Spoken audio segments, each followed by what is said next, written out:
So you want to buy a property, do you do it in your personal name or a limited company? Let's go. This is a highly individual situation, but what I want to do is break down the pros and cons of this. So the first one is tax. The tax situation is very different and independent to you based on if you're a basic rate or a higher rate paying individual. So if you are buying as, let's say P over here, as an individual, as a person, then you're going to end up paying income tax. And of course, national insurance, which is another income tax. So that's really going to be between 20% and 40%, and sometimes 45% if you're in that bracket, but between these two modes. Whereas if you buy the property in a limited company that's got this sort of wrapper where you're technically owning it in the limited company, you don't own it, then you're going to pay 19% corporation tax instead. Now, it is worth being aware that the taxes are changing in a company that go up to 25%, which is, I'm really excited by thank you, government.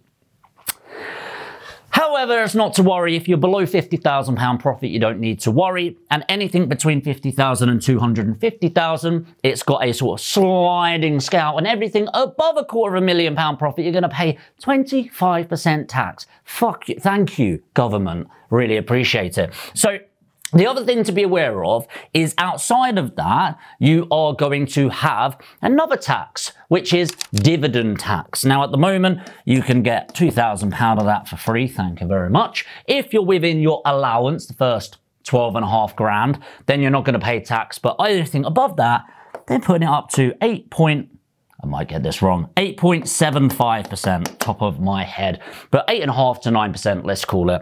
So if you think about it from this point of view, let's say you made 100 grand profit, and I'll base it on these numbers.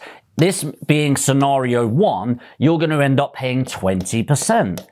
Happy days, right? But on this, you're going to end up paying 19%. So, sorry, let's say you're left with 80k after paying it. Over here, you're left with 81k, but then you're going to pay an additional 8.5%. Suddenly, it's not actually that tax beneficial being over this side, right? I mean, roughly speaking on here, let's take another 7 grand off. So we're now at 75,000.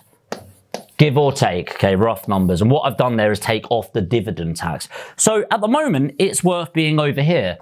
But what if you're a higher taxpayer, higher rate taxpayer? You're now paying 40%, right? So no, you do not have that 80 grand. You're paying 40% tax on it. You're left with £60,000. So dependent on that situation, you're either winning over here or you're winning over here. Moving on to pro number 2 of being in a company is around tax as well, and that is tax planning. Now, I don't know about you, but my retirement is death. And when I die, I imagine I'll have some little shits running around me, and in a few generations, they'll lose all of my money.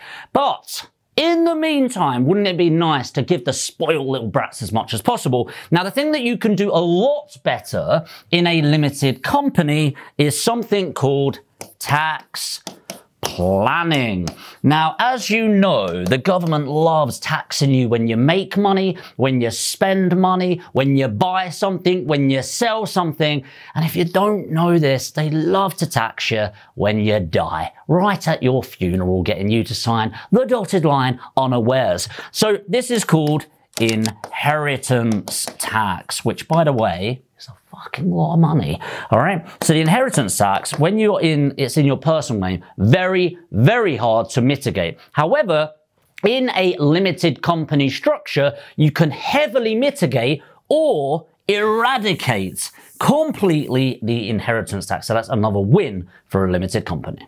Number 3 is mortgage interest relief. So I put this as number 3, but actually a lot of our clients, they end up wanting to do this as the first thing. So if you don't know what it is, something called Section 24 came in 2017, I want to say, but again, don't quote me on that. But Section 24, and essentially, before Section 24 came in, when you owned a property in your personal name, which pretty much everyone did, the interest that you were paying on the mortgage, which bear in mind all mortgages, or almost all mortgages, were interest only, you could claim that as a legitimate expense.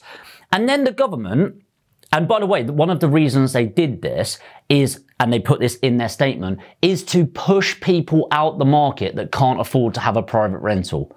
What?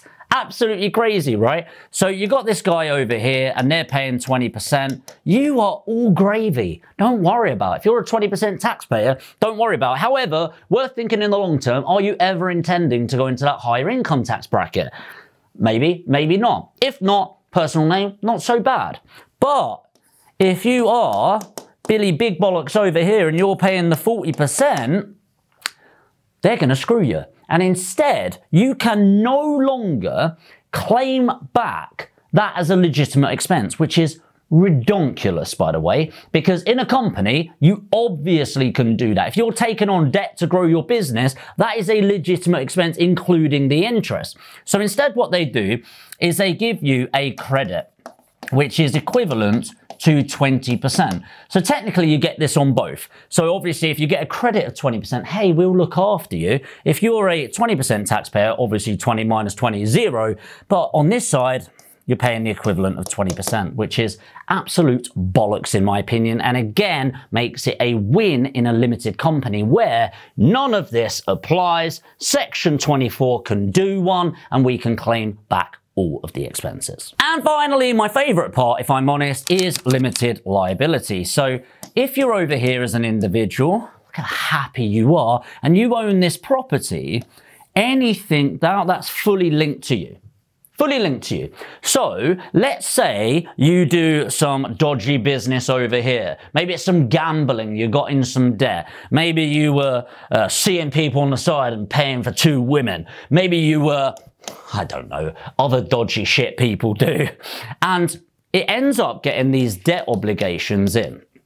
Debt, debt, debt, debt, debt. And suddenly starts getting bigger and bigger and bigger. Well, somebody's going to come and call on you and go, well, do you know what? I want to look at what you've got going on around you. And you have got full liability. Full liability. So if you own that property or that property or that property or that property, they're all attached to you and your name. And so they can come after you. Well, obviously, Jamie, how is that different to owning a property in a limited company? Well, it goes like this. When you've got a limited company, the company representing the square around the house, it's almost a wrapper, okay? A wrapper in many ways. That company pays tax, you don't at this moment in time, right?